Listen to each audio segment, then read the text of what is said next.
there was some telegraphs that pretty much cover the entire floor.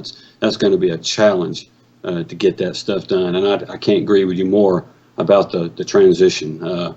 If you're doing it coming up, it should surely slowly transition into the raid and slowly get hard as you get to the cap. I'm so much agreement with that, and I hope they do it like that, and it's going to be awesome. 40-man raids. Oh, I just can't quit thinking about it. Yeah, it's a really interesting part of it. Yes, there will be 20-man raids, but yes, there will also be 40-man raids, and I think it's quite important for them to have both.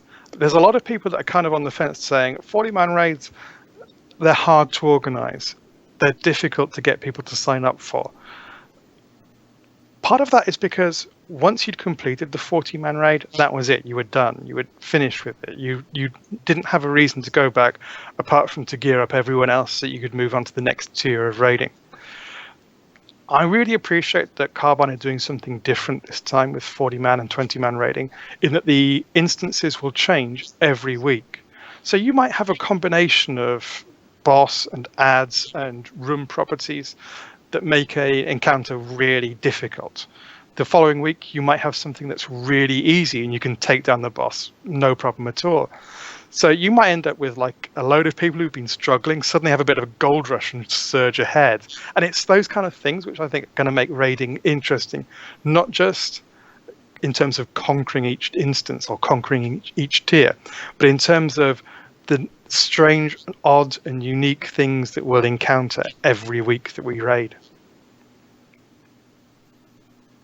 Yeah, I saw a picture of the 20-man, or one of the 20-man roaming raid bosses, and I think that's pretty cool. You could just run into a 20-man boss anywhere in the world. That's really cool.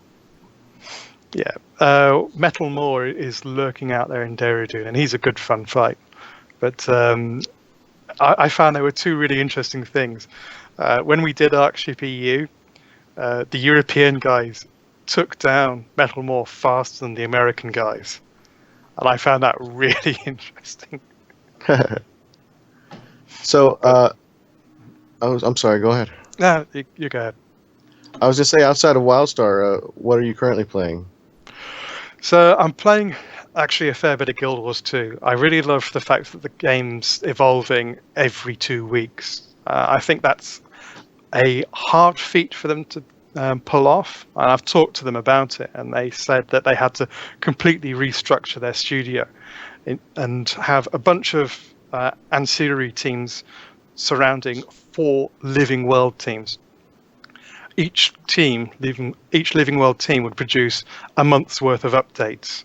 So you'd have one team doing, say, October's worth of updates. The following team would do the next month, and the following team would do the next month. So they would each have 4 months to do 1 month's worth of content.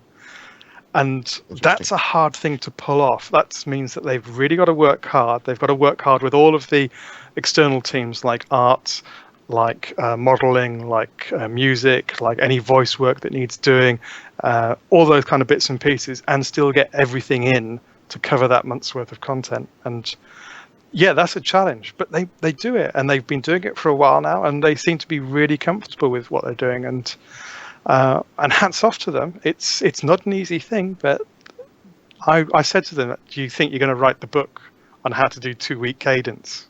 They said, well, maybe we'll be held up as a bit of an example, but that's about it. Does your wife play with you? Does she play these MMO with you? My wife does play MMOs, yes. She is actually the person that got me into MMOs to start off with. So all of this is her fault. She's in the other room. We started off with playing an MMO called Horizons back in 2002, I think it was, something like that. She was playing this game and suggested that I try and take it up, and it was an interesting one. It had a lot of similarities with Final Fantasy XIV: A Realm Reborn. So things like you can play any class. So you'd pick a core class, but you could leap into any skill pool that you liked. Crafting was very involved, and you'd have to go out and mine. You'd load up a cargo disc. Once the cargo disc was full, you'd drag it behind you. All those kind of bits and pieces. You could play as a dragon.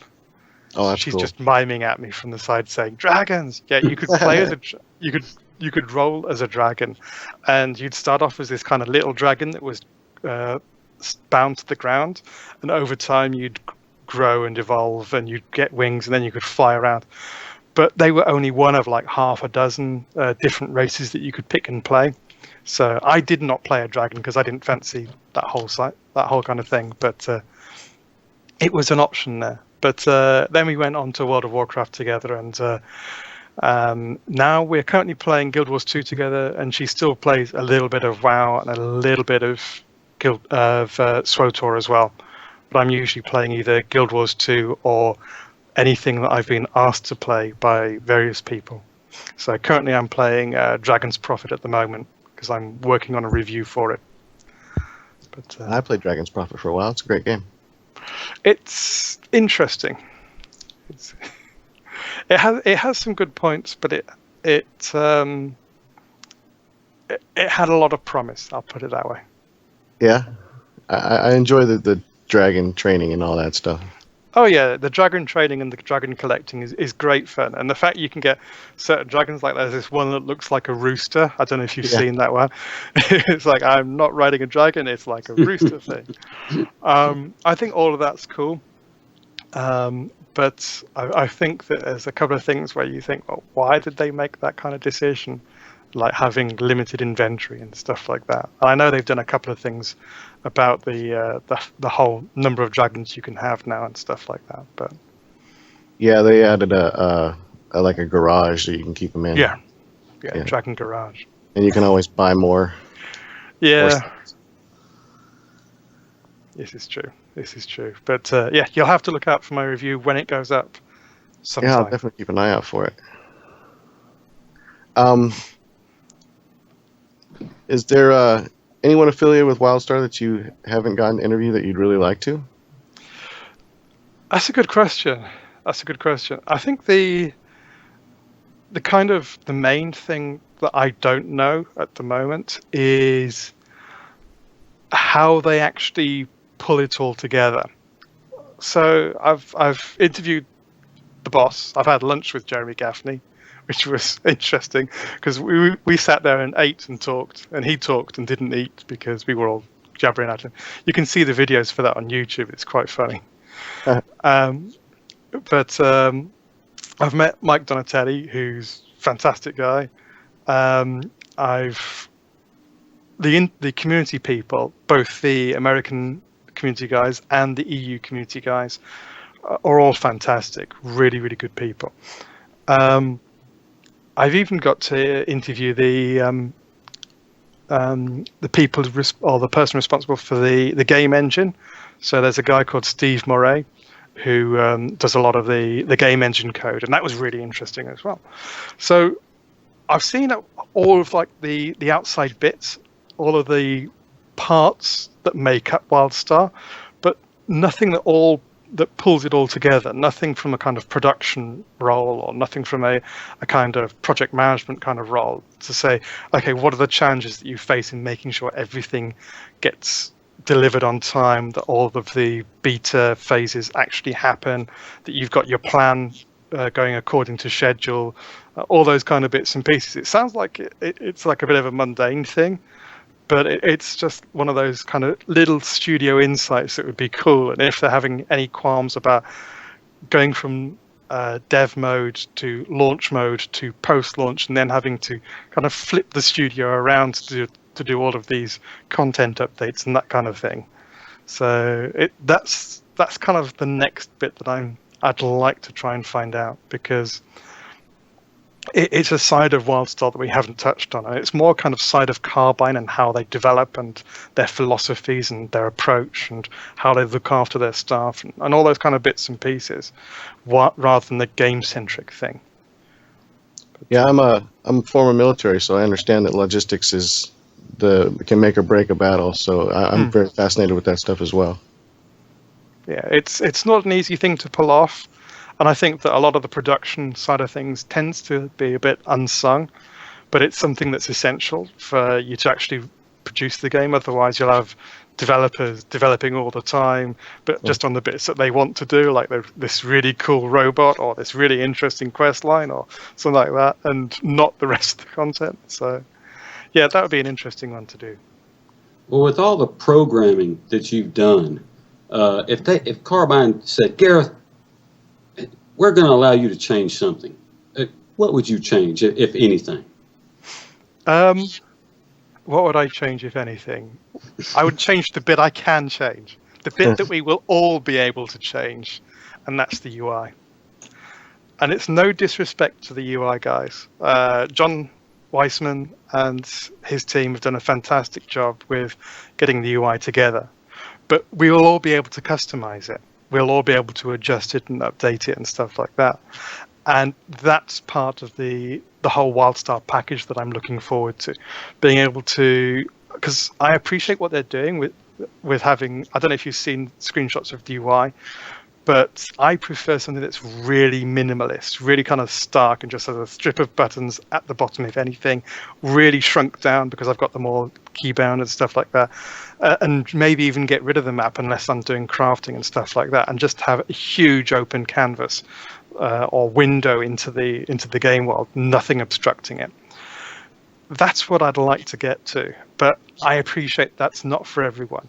And I also really understand that when you're trying to introduce someone to an MMO who might not have played an MMO before, that's really not what you want to give them. So yeah, that's the bit I would change, but that's more because I'm fussy and I like tailoring things to suit my own preferences. So yeah, that's where I'm coming from there. So add-ons, are we seeing maybe you making some add-ons for this game if they allow that in there, which I think they are? I could be wrong, but tell us about what kind of add-ons you make. So yeah, they are doing add-ons. They're definitely going to be doing it. They're actually doing this whole, they call it an integrated development environment, or IDE, and that's called Houston. And you can build add-ons in Houston. From what I've read, you can put them together and then you can test them out and then put them into WildStar, which is a lot better than the old Warcraft days where you'd write them in Notepad, you'd put them into a special folder in Warcraft, you'd fire up Warcraft, and then they'd crash. And then you go back to Notepad, write it again, and then you get the idea, yeah? So it would be this really tedious process. So Houston's designed to, from what I understand, to make that whole process an awful lot easier. But it's using the same kind of programming language. So if you've done Warcraft add-ons in the past with Lua, then writing add-ons for WildStar will feel familiar, which is fantastic because you've got all of that expertise that's built up moving across. In terms of the stuff that I'd work on, it's mainly things like button bar streamlining, getting the UI cleaned up and minimalist as possible. Maybe a couple of bits and pieces in terms of pulling through particular boss alerts and stuff like that, because we had things like, if you did Warcraft raiding, we had things like big wigs and so on, and other kind of boss timers and boss alerts and stuff like that. Those are the kind of things that I'd be looking for. Not too fussed about damage meters because we're going to be dancing around like anything. So it's going to be more like who hasn't died, who keeps on standing in the bad, those kind of things. And to be honest, I'm not too fussed about those because I generally tend to play DPS. So, well, that's it. I like playing all DPS all the time. If I'm not bringing the damage to the party, then it's not a party I want to be at. I saw that they had the Curse client logo on some of their advertising, so that really streamlines the add-on process. I'm real happy about seeing that. Yeah, I think that they'll use a lot of third parties for their add-on kind of curation and management, and Curse has done a lot with that. I think there will be opportunities for other firms as well to kind of go into that if they want to, and if they see that Curse isn't doing something in particular, then they can always leap in and try and grab that market. But I think the kind of main thing is going to be trying to get that kind of they called it UI University, I think it was. This whole kind of teaching people how to make add-ons. I think Curse has got a bit of a responsibility to try and lift people up to doing that in WildStar. Well, while we're on the subject with software, and I've just been in awe with everything you've been saying tonight. So you might have already covered this, but I'm going to ask anyway. What kind of software are you just so most passionate about developing, and why? So it's been a long time since I've written code in anger for profit. So I have written code for money in the past. Nowadays, I usually design code for other people to put together, which is great because it means I come up with all the weird and wonderful stuff, and they get all the grief and heartache about trying to make it working.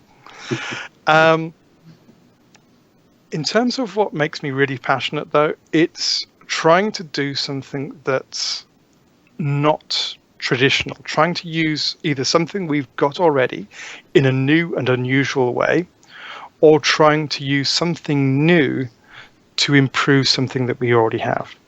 Now, I'll give you an example. Mobile apps for MMOs, authenticators, armory apps, stuff like that. As a rule, they are crap. And I will explain to you why. They are either like this whole push button interface. So they've taken a kind of Windows style interface and just changed it so you're using your finger as the mouse cursor. Or they purely replicate a website. So for Warcraft Armory, for example, you've got the WoW Armory page and you can view all the stats there, or you can fire up this app on your mobile and view all the stats on your mobile. That doesn't do anything new. It doesn't enrich what you've got in your hand. It doesn't make any special use of the device that you're holding or anything like that. And I think that's a real shame. I think it's a real kind of limiting factor. When I spoke to John LaGrave from Blizzard and Ion Hazakousis back in 2012 at Gamescom, I said, pet battles on mobile, it makes a hell of a lot of sense. What's your plan? They went, we don't know about that. Sharp intake of breath. It was like watching a pair of car mechanics. You know, when you walk in, you got your motor beaten up, and they give this huge intake of breath, and then kind of tut and say how much it's going to cost to get your car repaired. It was a bit like that. So it was like, we've got this huge opportunity here. Why aren't you taking it? And it was a real shame. It was a real shame. But that's the kind of thing that I'm really interested in, kind of trying to push the envelope a bit further, trying to do different things with what we've got. I mean, wouldn't it be really cool if you could if you had a WildStar app, for example, on your phone, and instead of just having the kind of armory with the showing what pieces of equipment you had, yes, you could use it as a baseball card thing to say, this is my character and isn't he cool and stuff like that. But wouldn't it be cool if you could go up to your mate who's also got the app and plays WildStar, and you could have like little turn-based duels between your two phones, chucking spell slinger spells and missiles and stuff back and forth from one phone to another? Wouldn't that kind of thing be cool? Because then it makes it kind of like, yeah, I've got WildStar and you've got WildStar, and let's do something outside of the game that we can just have a bit of a laugh with together. All those kind of bits and pieces. And I think that sounds like it'd be really fun. It's like a huge wasted opportunity at the moment. So that's just an example of something that gets my goat. Yeah, it sounds like you're real passionate about that. Is it something that drove you to change from programming to the designing side? Well, it was kind of a mix of both. I switched from programming to design because there was a real demand for people to do design work at the company I was with. They needed a bunch of people to start designing various telecoms bits and pieces. And I put my hand up and said, yeah, I'll go for it. So I spent the last 5 years instead of writing software and developing systems, actually doing the design work, trying to plan what mechanisms to have, where, how to hook systems together, stuff like that. It's an interesting thing, but I do miss the whole being at the coalface thing, actually creating something with your bare hands almost, which is what coding's all about. I think it's nice to be able to take a high-level view and design stuff and come up with really high-level concepts. But I think there's also this thing about just creating something, just it doesn't matter if it's like a piece of code or if it's a wooden carving or if it's a piece of metal sculpture or whatever. It's just, I made this. And that's the kind of thing that I miss at the moment. So. Yeah, I can relate to that. I have a small history with DMing for D&D, and every time I create my own personal module and somebody I could see really get the enjoyment out of it, you get that personal satisfaction of, oh, I made that, and people really like it. Yeah, I think that there's people like that. Once you've tried making stuff yourself, it's kind of like you walk away from it, and it's like an itch you want to scratch again. And I really have that itch at the moment, so that's what I'm working on scratching. Right on. Do you have anything coming up that we can look forward to? Not at present. I'm kind of doing my own experiments at the moment.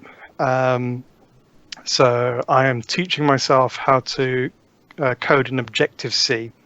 So if you know your programming languages, you've got C and C++, and then you've got Objective-C, which is the one that they use on Mac and iOS. I'm hoping to get to the stage where I can release software on these things. So that's stuff that we talked about. I wouldn't mind having a crack at it myself, but we will see. We will see. That's very interesting. Yeah, I tried they released a iFruit for the Grand Theft Auto. Yeah. Have you heard anything about that? I don't know if it's my caveman iPad or what, but it always crashes every time I try to get into it, so I haven't really been too deep into it. But I like the idea. Yeah, there's loads of really little cool ideas for that. And there's some really neat ideas for a lot of different things. If you ever played EVE Online, for example, then 2 thumbs up. So EVE have this really cool thing where they have an open API, so you can actually hook into the game world from your own apps. And I think that's a really cool concept. But they're also trying to evolve it. So previously, we'd only be able to pull information out of EVE Online, like our current character stats, our mail systems, and all those kind of bits and pieces. They're evolving it now so that we'll soon be able to push information into EVE as well. So we'll be able to send updates.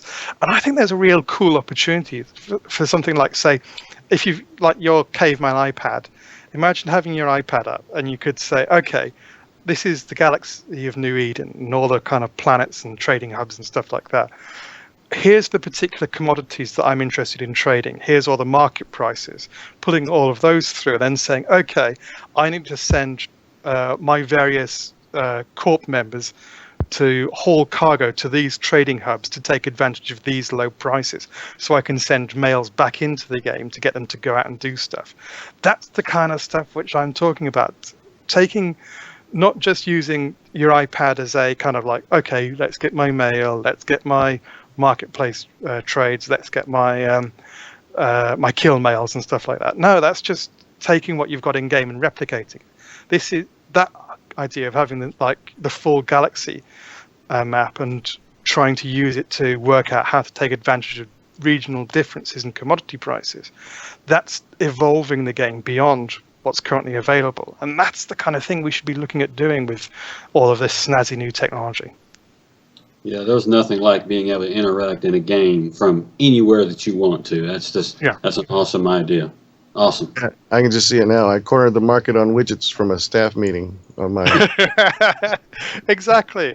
You could be in a board meeting, and you just fire at your iPad, and people think you're being all professional and stuff. And it's like, actually, I have just monopolized the whole market for widgets in EVE. Well, it looks like we're getting close to the end here. I wanted to make sure I thanked you for joining our cast. Do you have anything you'd like to put out there before we close up? Only really a kind of thank you. I really appreciate you spending time talking to me, and I really appreciate the kind of wider WildStar community spending time reading the stuff that I put out, reading the occasional rambling nonsense that I say, and I hope they find the material that I write either useful or interesting or just amusing sometimes, I guess. But no, I really appreciate everyone who provides me with feedback and everyone who enjoys my stuff. So thank you. Last question, Gareth. And I just hope you say the right thing. Dominion or Exile? So I hate to say it, but Dominion. Ah, yes, yes. I'm outnumbered. So Oh my gosh, yes. when I was when I first saw the Meet the Dominion video, and I was introduced to Malvolio Porteous, it was like, okay, he's managed to make the British look really cool with the accent, and that was I kind of felt almost out of loyalty that I had to play Dominion, and I was planning on playing a Cassian, but now half the people I know are telling me to play Chua because apparently I can pull off the menacing evil of the Chua quite effectively. So I will probably be playing a Dominion Chua redacted. That's awesome. A furry little Chua with a UK accent. That is so grand. Oh, that is awesome. But yes, that's me. That's me. I'm going to be an orange stalker myself. But I'm going to be a Chewie now because Gareth's going to be a Chewie. My main's made up now. uh-oh. Well, once again, I'd like to thank Gareth Harmer for joining us tonight. If you guys would, you could join us tomorrow and see T-Bone Show at 6 p.m. Central, or Cannon Fodder Guild Spotlight on Guild Wars 2 at 7 p.m. Or you can watch Out of the Box with Richie Procopio at 9 p.m. Central. Thanks again, Gareth. I really appreciate you spending the time with us. No problem at all. Gareth, thanks a lot for being here, man. You come back anytime, man. I can just listen to you forever, dude. Appreciate you being around here. No problem at all. No problem at all.